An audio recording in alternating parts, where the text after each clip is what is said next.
What if I told you that the world's biggest stadium isn't being built in the US, China, or even Saudi Arabia, but in Morocco?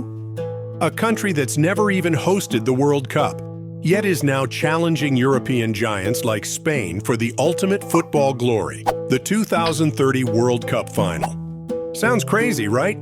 But it's happening, right now. And it's not just big, it's colossal. This stadium is set to break global records, rewrite Morocco's place on the world stage, and maybe even shake up FIFA's carefully laid plans. But behind this bold move lies a story of decades of rejection, billion-dollar gambles, and a race against time.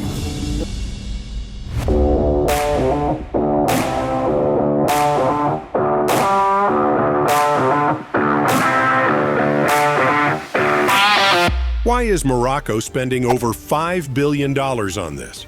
Who's really funding it? And can they actually pull it off before the clock runs out? In this video, we'll uncover the ambition, the design, the politics, and yes, the controversy behind what could be the most iconic stadium the world has ever seen. You'll want to see this.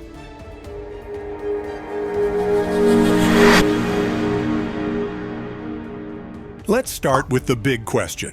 Why does Morocco want this so badly? This isn't just about football, it's about pride. Morocco has been chasing the dream of hosting the World Cup since 1994. They tried again and again, 1998, 2006, 2010, and even 2026. Every time they lost, and each time it hurt more.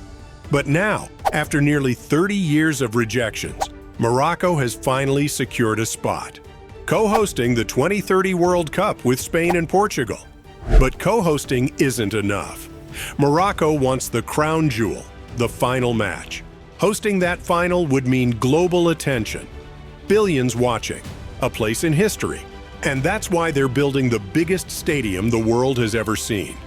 It's called the Hassan II Stadium, planned for 115,000 seats. It will be larger than anything in Africa or the entire world. The cost? A massive $500 million US. But that's just the start. Morocco also plans to upgrade 6 other stadiums and improve its transport systems. The total price tag for the 2030 World Cup? Over $5.2 billion US. The stadium is being built in Mansouria, a town between Casablanca and Rabat. This location is smart. It's close to the country's biggest airport and the capital city. Easy access for players, fans, and media. But hosting a World Cup is not just about size. It's about infrastructure. Morocco has made some solid progress here. In 2018, it launched Al Barak, Africa's first high-speed train. This train connects major cities like Tangier, Rabat, and Casablanca. In 2024, the government announced even more plans, expanding airport capacity and extending the rail network to reach more cities. So the foundation is being laid. But now, let's talk about the stadium itself. The design is bold. It mixes European style with Moroccan identity. The aluminum roof is inspired by traditional desert tents. The shape is sleek, modern, and symbolic. The stadium will also have gardens inside and outside, making it feel more like a living space than a sports venue. But it wasn't always this design. Over the past 15 years, multiple architects have tried to create the perfect stadium for Morocco. In the next part of this video, we'll look at the design evolution. Who got involved, what ideas were scrapped, and how we finally got to the current vision. Designing the world's biggest stadium isn't easy, and Morocco didn't get it right on the first try. Back in 2010, the first design came from a French firm. Their idea was a curvy structure that wrapped the whole arena. It looked futuristic, but the project stalled. A few years later, a Spanish firm took a shot. They designed a sleek stadium with an aerodynamic roof, similar to their work in Spain and Saudi Arabia. Again, it didn't move forward. Finally, 2 firms were chosen to lead the project. Populous, based in the UK, and Walaloo plus Choi, a Moroccan architectural studio. Populous is a big name in global stadium design. They've worked on London's Wembley Stadium, the Yankee Stadium in New York, and even the high-tech Las Vegas Sphere. Pairing them with a local firm brought both experience and cultural depth to the project. The result? A design that's bold, massive, and deeply Moroccan. The stadium's roof surrounds the entire seating area and is inspired by traditional nomad tents. It's not just a roof, it's a symbol. It connects Morocco's past to its future.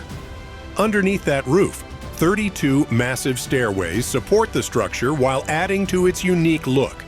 The stadium will also include 5 hospitality levels, from regular seating to a royal suite. It's more than a sports arena, it's a statement. Now let's talk timeline. Construction began in August 2024. The goal is to finish by 2028. That gives the team just over 3 years to complete the project, a short window for such a massive build. But they've already started preparing the site. Satellite images show a vast area being leveled and cleared.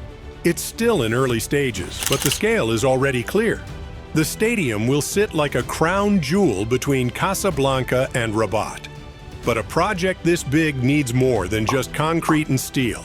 It needs money, and lots of it. The stadium itself costs around $500 million, but that's only part of the bill.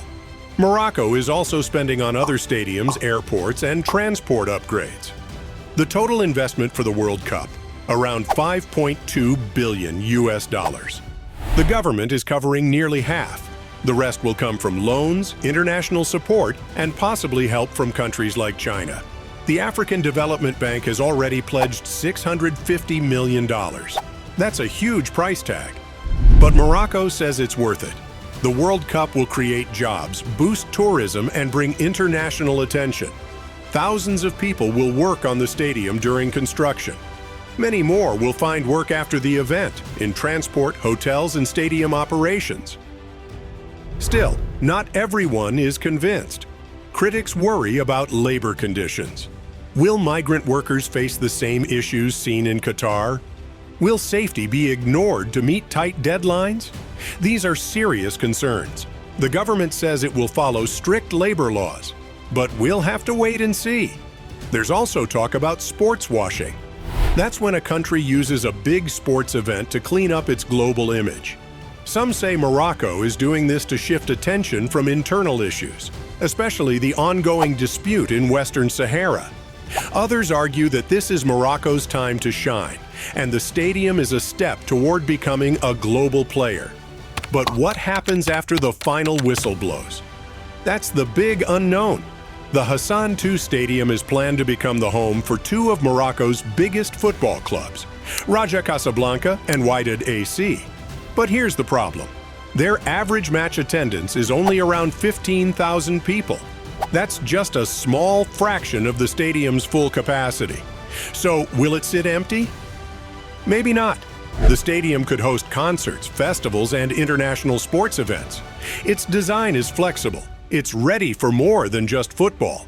But turning it into a year-round venue will take effort, marketing, and a long-term plan. In the end, Morocco is taking a big gamble. If it works, they'll not only host the biggest World Cup final ever, they'll rewrite the country's global image. If it fails, this shiny new stadium might become a very expensive symbol of what could have been. So, will Morocco pull it off? Will Hassan II become the new heart of global football, or just another empty promise? Let me know what you think in the comments. And if you want to keep up with mega projects like this, don't forget to hit subscribe.